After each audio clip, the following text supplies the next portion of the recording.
Welcome to Athletic Ambitions with me, Fiona Carter. And me, Tom Barlow. We are here to share the stories of our Cass and Friends athletes, aspiring Olympians and world champions. We will also interview elite athletes and professionals. They will be sharing their stories, the ups and downs and bumpy ride that their journey may have.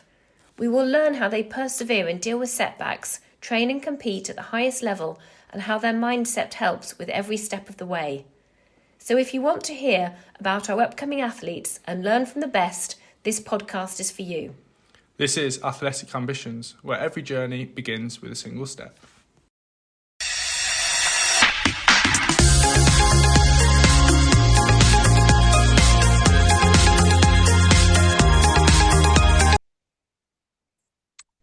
Hi Lucinda, thank you so much for joining us on the Athletic Ambitions podcast. It's so lovely to see you this afternoon. Thank you for coming on. Thank you for having me. Oh, well, we had a good chat, didn't we, about 3 weeks ago? And halfway through the chat, it was just a catch up, wasn't it, to see how you're getting on because you've been a Cass and Friends athlete. You came to us via SportsAid, and I think we supported you for maybe 2 years. But I like to keep in touch with all of our athletes, even when they've left us after the age of 18. So we had a lovely catch up, and halfway through, I was like, oh my golly, we should be recording this. It's so perfect for the podcast. So you very kindly agreed to basically tell me everything all over again. So thank you. No So problem. yes. So over to you then. Tell us a bit about the sport that you do. It's not unusual, but it's not like running. Everybody knows about running and swimming. I guess a lot of our audience won't really know the technical ins and outs of your sport. So tell us a little bit about yourself, your background and your sport, maybe from the age of sort of 12, 13 onwards. Cool. So I do air pistol shooting, and I shoot at 10 meters and 25 meters. With the 10-meter air pistol shooting, a lot of people probably know it more after the Paris Olympics with the famous Turkish guy. Um, so that is the discipline I do. Yeah. And at 10 meters, it's with a 177 air pistol, and at 25 meters, it's with a 22 pistol. Slightly different format, but basically all the same target shooting, precision. Um, so yeah, and when I was younger, I grew up with horses. So I was very competitive in my local pony club, the Ludlow Pony Club.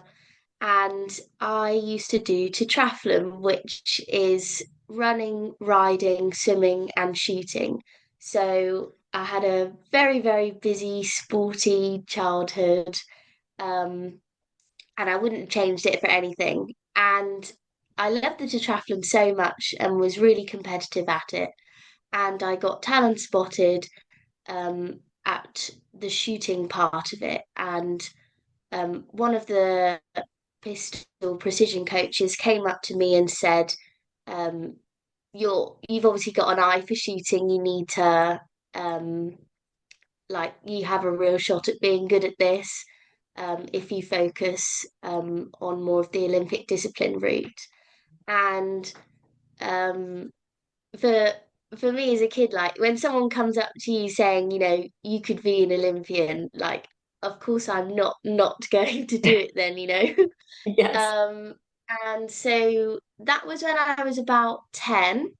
And then really from um 10, 11 up to now, my whole life has been shooting. Um, and so at 11, 12 years old, I competed in the British Shooting Schools pistol events, um, and did more and more precision shooting, and the tetrathlon and the horses kind of took a step back, because I just fell in love with the shooting and wanted to, get as far as I can. Yeah. And so um, after doing all the tetrathlon, I joined the West Midlands Regional Target Shooting Squad, and then from there onwards, I was talent spotted to join the British Shooting Development Pathway, and now I'm on the British Shooting Talent Pathway, which is the next level up, and it's a couple of levels below podium. Um, so I'm on the pathway. Um, and I've been on the talent pathway, so I'll just be starting my fifth year now. So it's been a long time, really. Yes, it's very much before you went to university, like you say, very much a massive part of of your life. And so you're now at university. We'll touch on that in a minute. You worked very, very hard through your A levels to get into university to study veterinary science. Tell us how you managed your training and your schoolwork and your academics, because lots of our athletes are sort of 16, 17, 18 in the same situation where they're super busy with their sport, but also they know that education is really important too. Yeah. So, growing up, I've always taken my academics quite seriously. Um, And I was really, really lucky that my whole family didn't put much academic pressure on me. It was all myself. Because I knew from a very young age I was interested in animals and the sciencey kind of things, and I was definitely a biology girl at heart. Mhm. Um, so I did. I put a lot of work into my studies. Well, I put a lot of work into anything I do, really. I guess it's just the way I am. Yeah. And yeah, it was really difficult. And I remember, like, one of the key things I remember would be like sitting and doing my homework in a Premier Inn. Like that was my weekends. Yeah.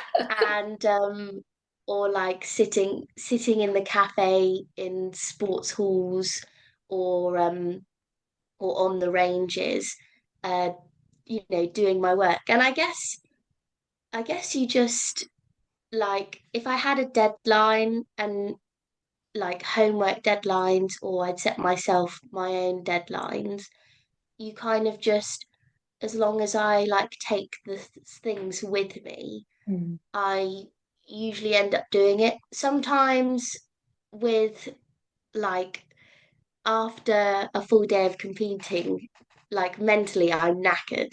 Yeah. So sometimes I wouldn't always get it done, but I got Mm. it done when it needed to be done. And I was really lucky that my friends that I also shoot with, we were all a really similar age. So it was quite nice. We were all doing it together. So it wasn't, none of us felt like out of place if we had to sit and do homework during the lunch break or Yeah. things like that. We kind of all got on together, and luckily we're all we're all very like-minded people again, that all really focused on our academics as well. So um it was challenging, like there's a lot of work to be done, and especially during exam season, I did completely take a step back from my shooting, Mm. just because it was one less thing to think about. Because if I want to do something, I'd rather give 100% to it. I wouldn't want to do anything Mm. half-heartedly. So then I know, however my exams go, I know that I gave it my all. And again, with the shooting, I don't want to turn up to a competition being like, oh, I could have done more. I've been focusing on my exams. Mm. Um, so you just have to prioritize the things that are more important in that moment. And it's not to say that you don't care or anything. Mm. It's like you just got to prioritize. And I was really lucky, like my support team and my friends, they understand, they know, yeah, actually Luce is gonna get really good A levels here. She is sacrificing her shooting for a little bit. But Mm. I am really lucky, I think, because I started shooting so young. For me, I can take, like 4 months off, Mm. and pretty much within a month back after training, back in the game again. So Yeah. I am very lucky that I can quickly turn it off and on. And that is the really nice thing about shooting as well, is um I think if you've got the mental side there, Mm. um, then you're halfway along. Yeah, yeah, more than halfway, probably more than halfway. So yeah, talk to us about the mental side of your sport versus the sort of physicality of it, because it is physical in terms of you have to hold a heavy pistol, very still for a long period of time when you're competing. Um, but I guess that's not like running 8 or 100 meters or 1500 meters. It's a different physical experience. But yeah, the Yeah. moment your head drops or your mindset switches out of the game, that feels like it could be game over in a competition. Yeah, definitely. The thing is with shooting is um it could go one way or another. Um if you if you just have a bad match, it could be like a 20, even 30 point difference from your average, which is kind of nuts, the way it can change. And also, obviously, you try not to think about it that much, but when you're up on aim, just a little flick, and you could have an awful shot, which could be quite detrimental to your overall score. But then the way I think about it is if I have like a bad couple of shots, there's actually nothing that is stopping me from shooting the rest of my shots at all tens. No. And which, if I like started off with a bad string, but then finished with, if I had a bad first 20 shots and then finished with 40 tens, because my match is 60 shots, Mm, that that wouldn't change my score at all. And actually, when you think about it like that, actually, yeah, there is nothing that is physically stopping me from actually doing that. I know how to shoot a 10.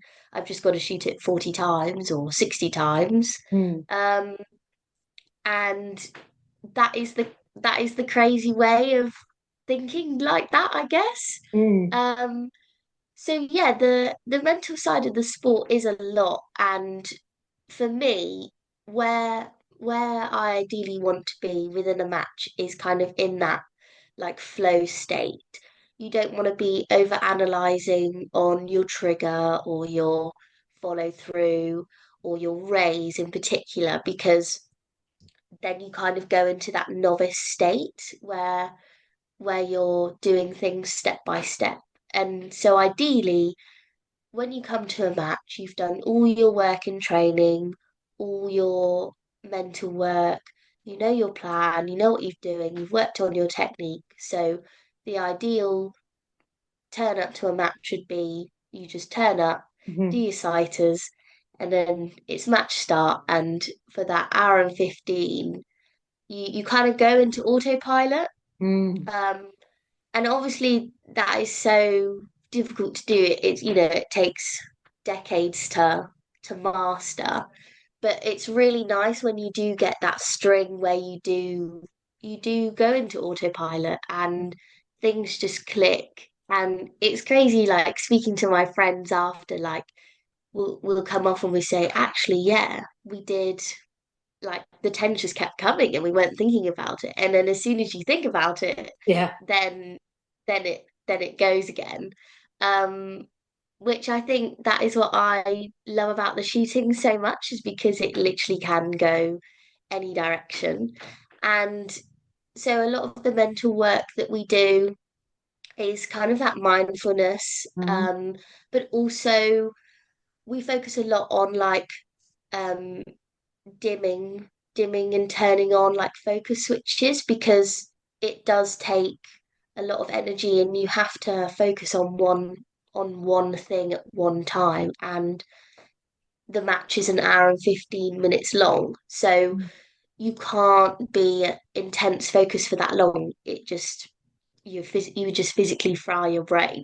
Yes. So Does sound a long time. it's all about, yeah, it's all about learning when when's a good time for you to be completely focused and then switch off. And some people can like be really slow and take things really slowly. Whereas I think because from my pony club to triathlon background, I'm a very quick shooter. So I need I can have like absolute focus for 20 seconds, but then I need to um like come off, reset, relax, and then come back on again. Yeah. So it's all about just knowing what works for you. And sometimes you think, oh, yeah, this really works for me, and it does for a year, and then it can go. And so you really do learn a lot about yourself as an individual, in order to kind of master pistol shooting, I guess. It's so intense, isn't it? An hour and 15 minutes is such a long time to really, really concentrate. So I can really understand the emotional energy drain that you have after a competition. Yeah. So when you trained while you were at school, you were able to train sometimes at home and sometimes obviously with the squad and a team and with your coach. Tell us a little bit about the amount of training you had to do during your school terms and your school weeks. Yeah, so before COVID, um, I was really lucky that having the horses, I have a nice big barn to shoot in. And so before COVID, I was just shooting in the barn, down like the alleyway of the stable yard, um, which was all safe and everything before anyone thinks. No pedestrian, no And walkers walking down a footpath. yeah, no walkers or anything. We're all locked in. And I was really lucky, um, that my mum's partner, he's a very handy man, and in lockdown he was like, right, I'm really bored. I'm gonna build you a range. And I was like, this is amazing because in the winter it does get very, very cold, and the shakes with a pistol, they don't go together. And so during lockdown, I had this really nice, we call it the woman cave because especially like during um my GCSE years and A level years, I spent a lot of time in that range. Mm. Um, and I had a nice new target, and heating, and it was great. So during my years in high school, I would train pretty much almost every day, Mhm. at least 5 times a week, um, for an hour to 2 hours, depending on the session. Mm. And that's that was quite a lot of physical training compared to other people because I had the accessibility to the range, which I'm so lucky for. And that's I am just so grateful for my family because if I say I want to, if I say, oh, I need help with my studies or I need help with shooting, or they they do everything they can for me. Mm. Um, but I think it's because they know I'm going to try hard. I'm not going to, waste their time. I think if I ask for a range and then hardly used it, then I would get a completely different response. Um, so I can either do live fire training or dry fire training. And dry fire training is you can still do the action of the trigger and hold the gun, but it just does a clicking sound. So no air is released, no pellet is released. And dry firing is such a helpful training tool because it allows you to really, really focus on the really, really small things. And again, it's so accessible, you can do it. All you need is a blank wall, and that's it, really. So so I do a mix of dry fire and live fire training. And then on the weekends, pretty much every weekend, it's either a competition or a training weekend. So for instance, with the talent pathway, we have, I think it's 10 to 12 training sessions a year, and they are really full on weekends. So they're based in Wolverhampton. Um, and so, yeah, so during GCSEs and A levels, I was training quite a lot, because I could, and also um, it was relaxing for me. I Mhm. find shooting is a nice way um, to well, it's a mindfulness activity, and Mm. unless it goes wrong, I mean, I have had some very frustrating times in that range as well, but most of the time it allows you to focus on something that's not schoolwork or anything like that, and I can put on a good playlist and shoot away really. And so I trained roughly the same in college, um, and I was still at home. But I did have a much longer commute to college, so I was commuting an hour there and an hour back every day. So trying to juggle like obviously the increased workload Mm. and factoring the travel time as well. But you just have to manage what you can and what you can't do, and do a plan for the week, and talk spoke with my mum a lot and my coach of how I would plan and organize things, so I was doing so I could prep myself for the weekend the best I could. Yeah. um and now coming to uni was a completely different change. One, because the range is 40 minutes away, Yeah. um and also, yeah, like I'm with people I don't know. So it was all very different. And the one thing I realized um coming to uni, and I physically couldn't train, I physically couldn't, have my pistol. Um, it really made me realize that I do love shooting so much. And Yeah. because I know some people, they go to uni and their childhood sport, they don't do as much, and your social life gets bigger, and you find new things, new societies. And but for me, I came to uni and it really solidified that this is what I want to do. I love shooting so much. And I remember um, I had Freshers Week last year, and um, I think I was at uni for about 2 weeks, and then I had a competition like the second weekend in, and the whole time I was just thinking about that competition. I was so desperate to see all my friends, and I think that's the thing, because I've been shooting for a good like eight 8 years at least. Mm. um I have a family there. Like we're all from all over the country, but we've all gone through GCSEs together, we've all gone through A levels together, we've all gone through applying to uni together, and the shooting is what brings us together. And so they are my family. Like I love them all so much, and we have such a nice little bond. And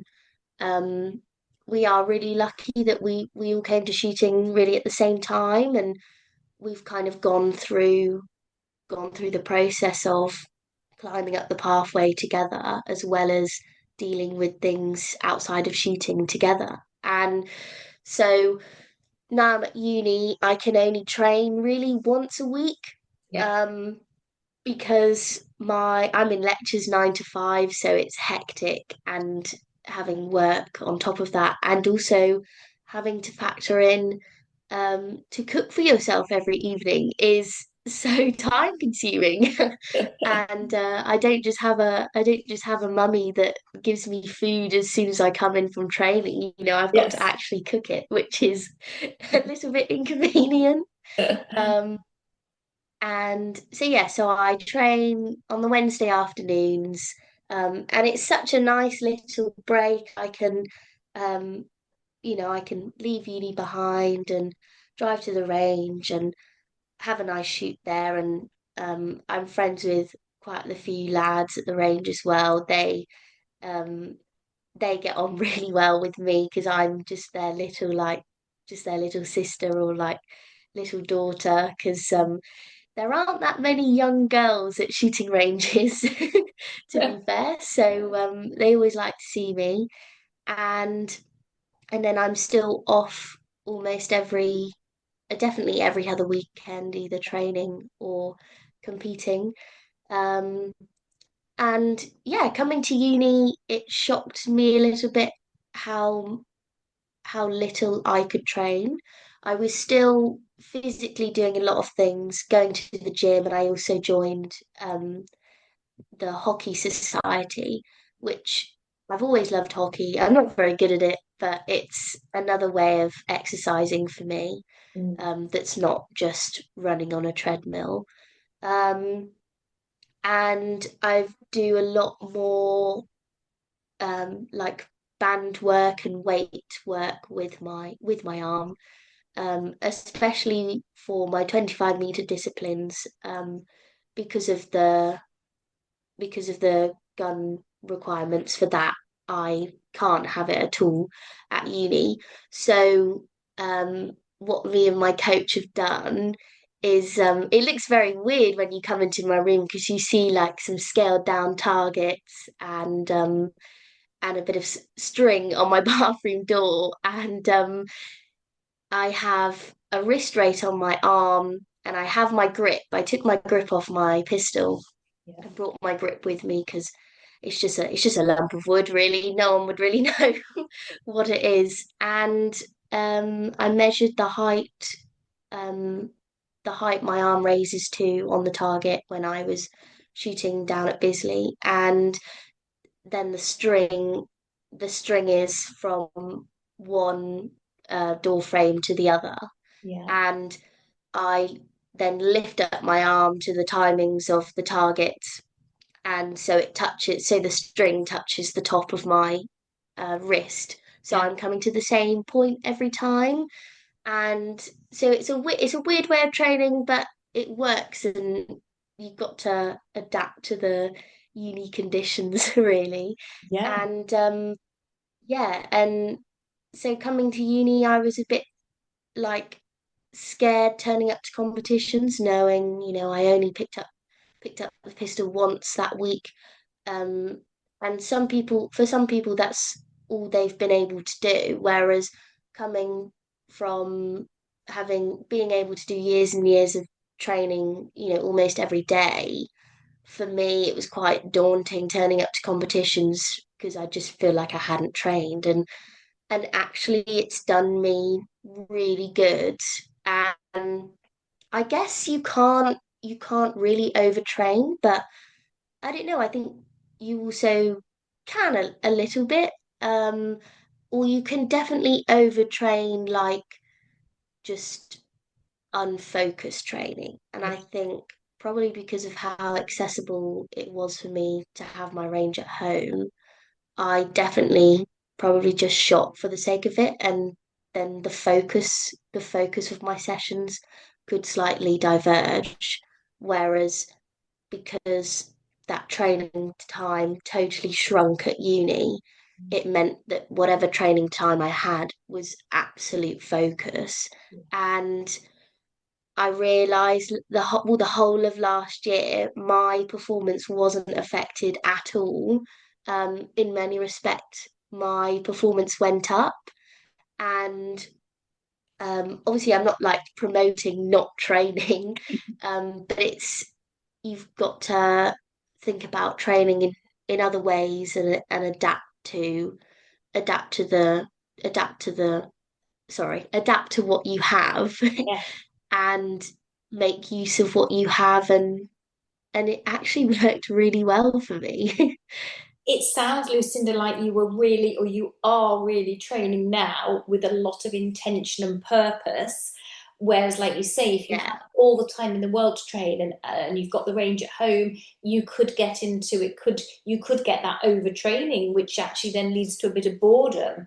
I hear it a lot. yeah, I follow a lot of professional triathletes, and when they come back from having a baby, they've then got a child to look after. So their focus of training is very much more many shorter hours, but the hours they do are much more productive because they know they've got to get back home for the child. So it's advocating quite a strategic way to train actually, and especially why you haven't got the barn right next door to you or the facilities that you have. And I yeah, love the fact that you're practicing in your bedroom with your piece of string. Your flatmates must think, oh my golly, she's an absolute nutter.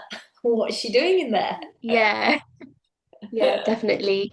it does take quite a lot of explaining, but I am very lucky I have understanding friends that I say, oh guys, I really need to do these arm raises. And they're like, okay, like Lise can go off and do her weird arm exercises, that's fine. Yeah, yeah. The other thing I think other athletes, different sports can learn from you is when you talked about your dry firing. You know, you said you do a lot of training without without knowing what the score is. And I think, you know, especially again Yeah. going back to runners, swimmers, triathletes, maybe we're sometimes too focused on the times in training. Whereas that's Mm. training, but without knowing how you've performed. So you're not going to leave a training session like that by saying, oh, it's been a disaster, I haven't got as many tens as I wanted, because actually you would never have known the score. Yeah, definitely. You have to base you have to base the measure of success on how it felt. Mm. Um, and it allows you to not think about the score at all because it is very difficult to not think about the score. At the end of the day, you're only going to be an Olympian if you have a good score, if you're if you get high scores. Yeah. Um, and even though if you shoot a 10 shot series, let's say, and someone says, was that good or bad? And you say that you haven't looked at the screen, but you have. Let's be honest, Yes. and that does factor into the measure of success. Yeah. And whereas if you completely do it dry fire, it completely blocks out any distractions, and you can fully base measure of success on how it felt. Yeah, yeah. And Lucinda, tell us about how you feel about performing and competing at the moment compared to perhaps before you went to university, and where you're at in terms of the goals you've set yourself and the competitions or championships you want to go to.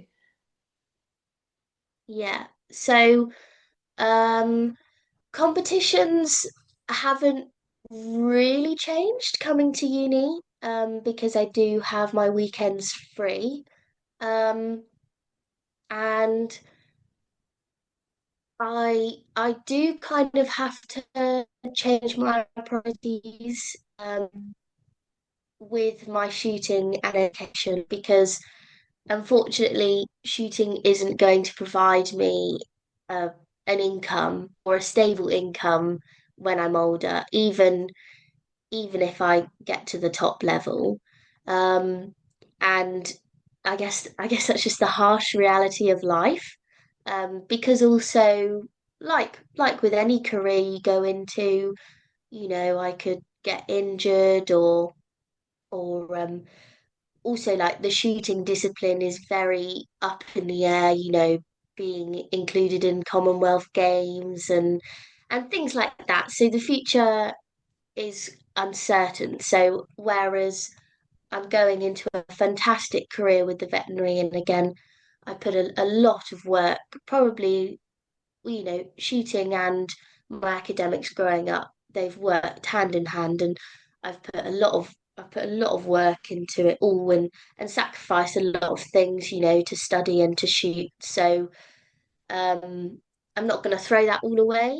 Um, and yeah, so coming to uni, um, the priorities, I don't know, you just have to, yeah, like it's all about prioritizing things. And at the end of the day, my career is going to be in the veterinary, so I don't want to mess up my uni years. Yeah. Um, and going forward, I'll have clinical rotations and I have compulsory practicals now, um, and lots of placements in the future with the veterinary. So um, there are times where I physically won't be able to shoot. And the I don't want to say annoying because I'm not annoyed, but uh like European championships, world championships, a lot of it is, you know, a week out of like a random day, a random week in the term, and Yes. I physically I can't go. No, you've got practicals, you've got Even to if be there. even if I had yeah, even if I had, all the money in the world, like the time, I couldn't do it. The veterinary and uni has to come first because at the end of the day, that's what's going to provide me an income and a career in the future. Um, but it doesn't mean to say that I'm not going to do what I can with the shooting. So it worked really well last year. I had um, I had the way Nottingham works is we don't have exams throughout the year. We just have a massive week of exams at the end of the third semester. Yeah. So I had my exams the first week of May, and then I had a week off, which was the start of the summer for us, which is so early. This summer was amazing. I had so much time. Um, so I had my exams, I had a week of training, and then I flew out to Germany for my first Junior World Cup. Yeah. And I hadn't been to this competition before because usually around May time it clashes with, GCSEs and A levels. And this year it all lined up perfectly. So I applied to go, got selected to go, um, and flew out to Germany and to my first ISSF Junior World Cup. And it was the most amazing experience ever. And it was also my first international competition with my 25-meter pistol. Yeah. Um, so that competition was a lot of firsts, and I learned so, so much.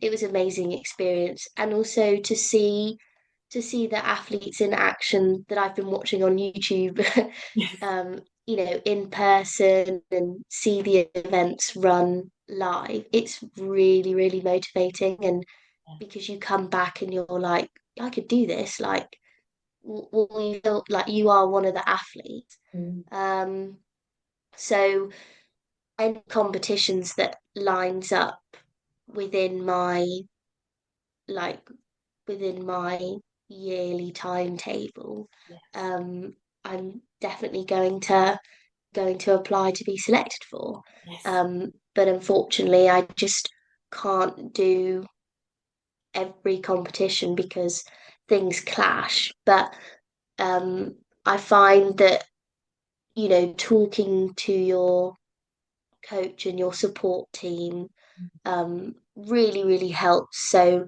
this year I've already spoken to my coach and given him a plan of like these are the competitions I want to aim to be selected for. Here are when my exam dates are. Here is when I'll be fully revision and I will just be in the library 12 hours a day. and and like here are the times that I'll be going on placement. So then I really can plan the competitions, and it's good because the competitions are on the online calendar pretty well in advance. So it's nice to know um, that okay, here's the competition. Right, I'm going to block this out. I'm not going to book any placements over it. Mm. Um, and so really get in like you're going, because I think if I didn't have those little reminders in my calendar, then you would just accidentally book placements at that time, and Yeah. and then when the time comes to it, you're like, oh, this is really annoying. I could have gone to that. So definitely all with the planning, Mm. um, and looking forward. Yeah, I still want to be an Olympian. Like there are loads of athletes with dual careers, and I feel like my whole life really I've been a student athlete. Yes. I don't know anything different. So what's stopping me from having a dual career? People have veterinary degrees that are Olympians. So I'm gonna try my best to do that and just do what I can when I can, hopefully to the best ability I can. Yes. Um, and yeah, definitely the Olympics are still in sight. Um, the upcoming Olympics, like LA 2028, that would be my fourth year of veterinary. 4 out of 5 years. So I definitely know that I can't do that. And that's okay, my friends and my family and my coach, they understand that. No one's gonna force me to try and get a quota for the Olympics because I'm young. Like that's the nice thing about shooting is age doesn't really matter. Yes. Um, in terms of like the physical side of it, because there are still like late 40s year olds in other countries that are still competing at World Cups, which I think is just amazing to see. Yeah. Um, so yeah, so definitely looking for the Olympics, like 2032, 2036, when I'm in like a more consistent job. And if it all goes well and I do graduate. And yeah, definitely goals of mine. Like the main goals of mine now is I really want to be selected for a major competition, which means I get the proper GB kit. So I do have British shooting kit from being on the pathway, and I have represented GB at the Junior World Cup. But when I'm selected for World Championships, major competitions, and Europeans, that is when I'll get the proper kit. So that's definitely my next main goal. And then I would love to compete um, at the European champs and then Commonwealths and then Olympics. So all while hopefully being a vet. Oh, Lucinda, you've got such lovely goals and such lovely plans, and I have absolutely no doubt that you're going to smash them all. Um, and the day that you receive your parcel from GB and you're unwrapping all your kit, you should video Oh, yourself unwrapping it, and it would be so exciting, wouldn't it, to receive it in the post and to be unwrapping it and yeah, trying it all on. I can very much imagine you doing that. yeah. I'm conscious of taking too much of your time. We'll just spend a couple more minutes speaking about sponsorship and funding because again, this is an important thing for all of the athletes. Your GB kit when it arrives, I presume that'll be free of charge. But up until now, I'm assuming you've had to pay quite a lot of expenses even on the talent pathway. Tell us a little bit about that Yeah, and also, what your plans are for sort of future sponsorship. yeah. So currently, I don't have any sponsorship from British Shooting. It's not until I'm at podium level is where you get any funding through them. Um, but I am really lucky that I am able to, go to international competitions because they are a lot of money to go to fly to another country and to shoot 60 Mm. shots. And I am very, very lucky that I have a really, really supportive family that any support that they can give me, they do their best to help me financially. And I was also nominated by British Shooting um, to be awarded a SportsAid award, and I've been with SportsAid for 3 years now. Mm. So I've had some sponsorship through them, and that's how I met Cass and Friends through SportsAid, Yes. um, which has also given me some sponsorship as well. Um, and also looking at ways to um, find grants and get sponsorship. I came across the Nottinghamshire County Council Mhm. grant, which I received last year. Um, and I've written down a list of all my sponsors so I don't forget any. And I also have a family member that also sponsors me as well through their business. Brilliant. So I am very, very lucky to have the support, and it means also in the summer I also work a part-time job as well. So it means that I can, do fun things as well with my friends, and I can use my money for that, and I don't have to, pester my mum like, oh, can you give me some money so I can go to the pub or something? Um, it's nice. It's nice to the money I earn, I can put aside and save some money for eventually having to pay off my student debt. Um, and also it means that if I have the opportunity to be selected for a competition, I have what I have with my mum.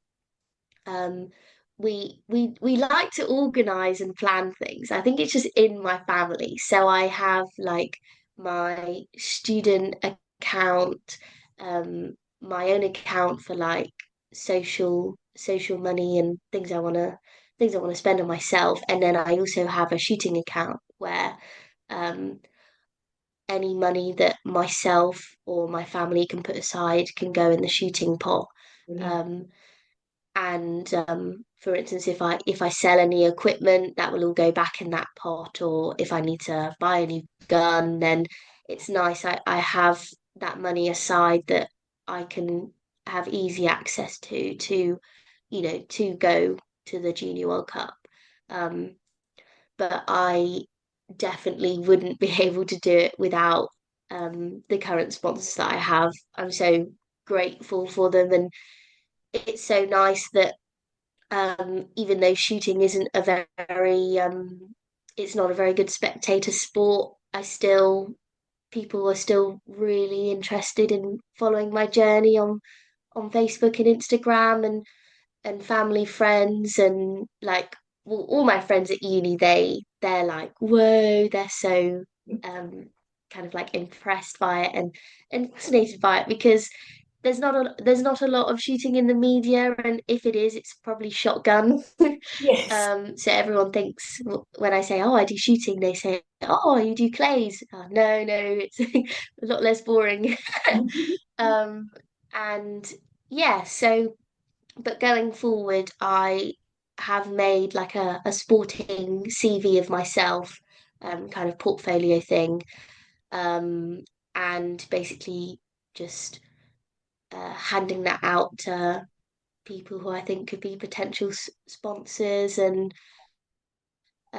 small business owners, just to try and get my name out there, um, and have as much help as I can, because I absolutely wouldn't be able to do the things I could do if it was just my own income and my mum's income. Like, it definitely wouldn't be possible.